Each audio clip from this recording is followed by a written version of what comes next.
Ah, ba.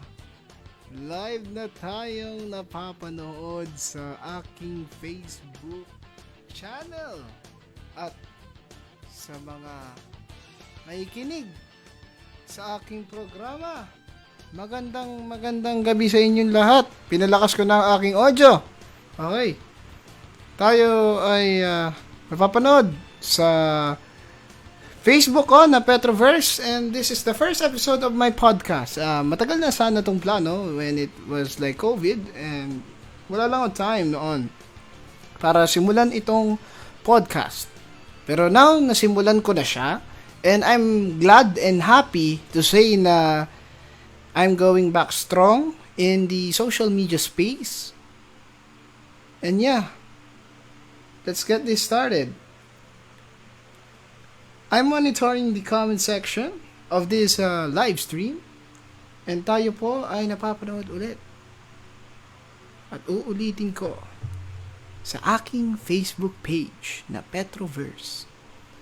Ito pong Petroverse is binuo ko siya nung nawala ang aking page na pinahiram sa akin na 2013, and nawala siya nung 2021, and I don't know why kung ba't nawala, pero eto, binuild ko siya ulit. May mga popost ako dito sa aking pages like gaming and also this podcast. Saan tayo magsisimula? Ang first topic natin is about real talk. Bakit real talk ang ating unang pag-uusapan? In our lives, meron tayong kahinaan, whether it's education or yung self-study. And to be honest, lacking tayo sa ganon. Yung pagiging slow. You know? Bilang tao, may kahinaan din ako sa memorization. Kung maano natin, pag-uusapan natin na maayos. Memorization is my weakness. And also, wala nga akong script eh. You know? Offhand ako ngayon. Offhand. No script. You know? Sa mga bagong nood na itong live ko, welcome sa live na ito na podcast in my page. And these panels are provided by my boss. You know? Boss C. Pares kami letter C. Hello. At least masaya na siguro siya na tinuloy ko to. He pitched this. Actually, ako nag-pitch, and he wanted me to build it. So, ngayon tinuloy ko na. And I'm happy na I did. So, masaya ako ngayon. Okay, balik tayo sa discussion. Yung discussion na yun is, bakit lacking ako sa lacking? Why am I lacking on memorization? I get distracted a lot. Nadidistract ako sa mga bagay na, wait lang, excuse me. Nadidistract ako sa mga bagay na maliliit lang. And to think na madali ako ma-distract doon, I need to change that attitude of mine. Kailangan ko baguhin yun. And also, earlier I was mad at something na hindi naman dapat kagalitan. Because it's part of life na meron tayong masusubukan na experience, you know. And welcome sa mga viewers. Magandang gabi sa inyong lahat. This is your live podcast.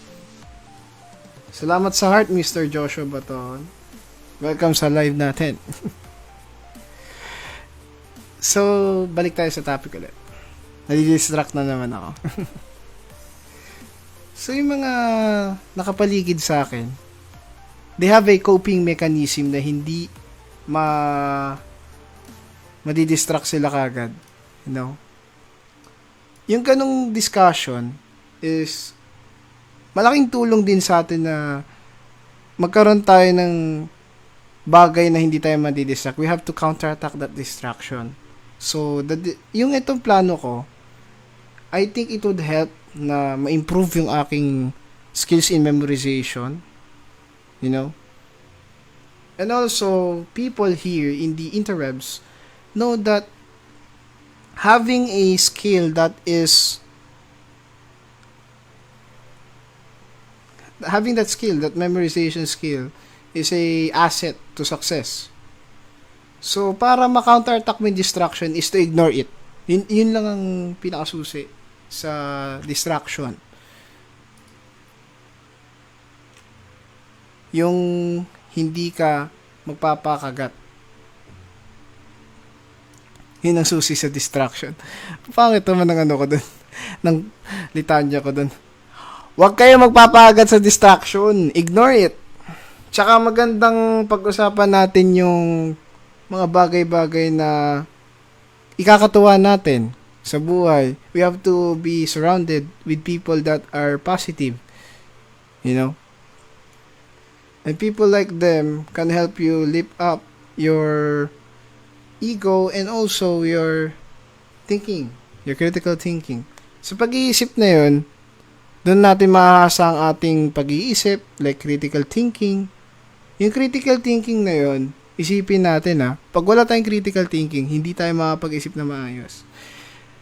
Pag nag-iisip tayo ng galit, magkakamali tayo. Pag masaya tayo, nag-iisip tayo, magkakamali pa rin tayo. Bakit? Kasi nananig ang ating damdamin.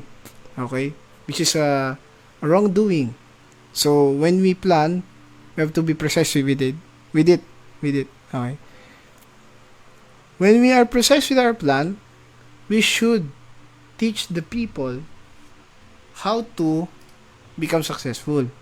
So, becoming successful is a long step ahead in our lives na makakapagbago sa atin patungkol sa pag-aaral na mabuti, yun nga, unang discussion kanina, memorization. Yun ang aking lacking. Kailangan baguhin yun. Di ba?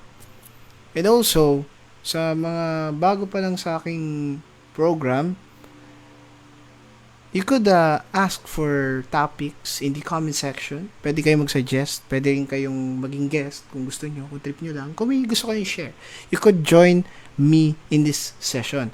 But for now, the next guest will be a surprise. I will be contacting them or him or her to have a discussion in this forum. Kasi ang kanilang content is napakaganda. Napakaganda ng content nila. Malaki ang ambag nila sa ating emotional aspect. So, may mga nagko-comment sa akin dito sa akin live na, "Hi, Papi." Ay, si Zaril. Hello, Papi. Zaril, ang pinaka poging lalaki sa buong lapalop ng mundo. Hello, Zari. Anyways, balik tayo sa topic. Yung sinasabi ko nga na magkaka-host ako dito is, kung hindi busy si boss, he can go here, you know. Pwede siyang mag-start. But for now, this is a pilot test of my show. Yun lang ang aking way of communicating with you guys. This is just a, starting point of my podcast. For now, this is about roughly 15 minutes of my podcast. So, kung trip nyo naman magstay, you can. But I will post you this music, Magugustuhan nyo itong music na to. And para sa mga taong gustong ma-inspire sa buhay, you'll have to listen to this music. Kasi I've, listened to this music like I'm gonna check the properties. 2020 pa tong file na to, but nung 2016 ko pa to na-find. So, this music is very good to hear. Pero okay, nagbibiro lang. Outro ko talaga yun. See ya! Paalam! And this is your DJ, Mr. Petro. Adios.